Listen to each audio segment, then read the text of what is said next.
Welcome guys back. Let's take a look at GBPUSD for the next day, which is for the 26th, right?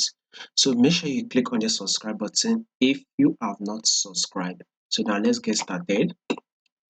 Before we place any trade, the first question we would want to ask ourselves is, what is the trend for that trade? We all know that we have about three movements. Markets move in three directions. It's either it is giving us an upward movement, a downward movement, or a ranging market movement. So we clearly can see on this GBP USD that we all are trying to trade. We are having an upward movement, right?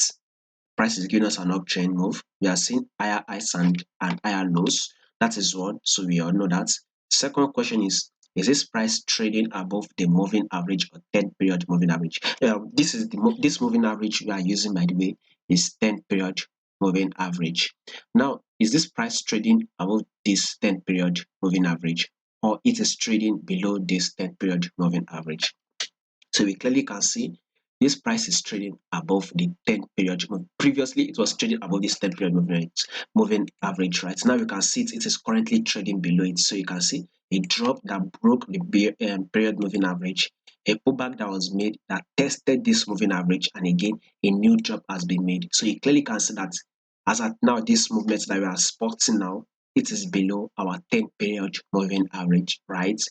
Third question we would want to ask ourselves is that, have a pullback been made, or we are having an impulse move? So we clearly can see that we are on a pullback movement. Pullback has been made and it is not yet over. So we are having that movement, pullback movement. We clearly can see that the trend is an uptrend move, right? So let's start it from here. So there was an impulse move here, and we had a correction on GBP USD. Then a new ice was made. You saw it broke this previous ice, and a pullback was made here. You can see it again. A new ice was made here, and you can see this pullback that was made. A pullback was made. Now another drop is making. So we can see that this thing, a drop is still on the way. Like, we are not having that impulse movement upward. We are still having that drop. So that is to tell you that we have no other option than to go ahead and trade with that drop. So we would want to apply this principle of trade what you see and not what you think. So since our price is dropping, since our price is below the 10-period moving average, then we have to go ahead and drop with it. Since we are trading for the next day, it's not as if we will be trading for, we are analyzing for the week.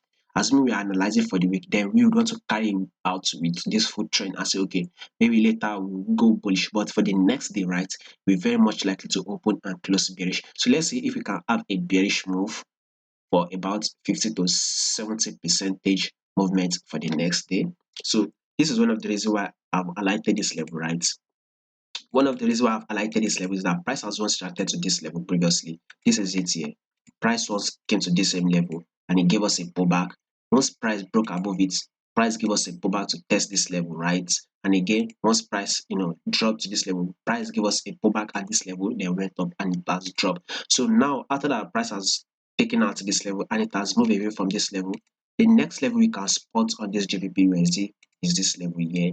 So this level here, which is a level of 1.19, currently price is trading at 1.20. So we are at the level of 1.19. So we would want to also see this GBP USD get to that level for the next day. So if you can say we go ahead and sell from here to this level that we're talking about, we should be grabbing at least 120 pips, right? So this is one of the reasons why I said if we can grab about 50 to 70 bearish move, for the next day, then I think that is okay, right? But we would expect this price to drop about 100 to 120 pips, right? So we would want to see drop to a level of 1.19 since we are currently trading at 1.20. So this is one of the reasons why next day we would want to see this GBP USD open and close bearish.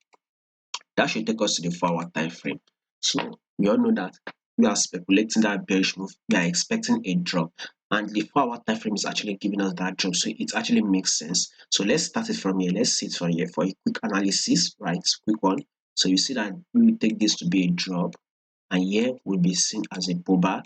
If you take a look at this again, this is a new drop that broke those previous lows, and you can see that a pullback has been made. So now that the pullback has been made and it is over, what do we expect?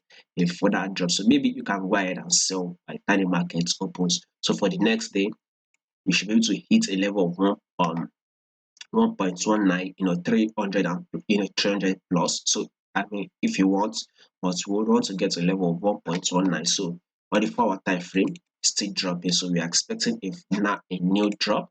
Secondly, you can see it is trading below our 10-period moving average. Same thing with our daily time frame. It was below the moving average. Same thing with the 4-hour time frame, also below. So I think it is a more we can go ahead to sell. So if you take a look at this movement that was made there, we saw this drop and a pullback was made that hits this moving average. Then a new drop was made, right? And a pullback has been made here that came to hit our moving average. What do you expect next? Another drop. So guys, again, GBPUSD, we should actually see it give us a bearish move.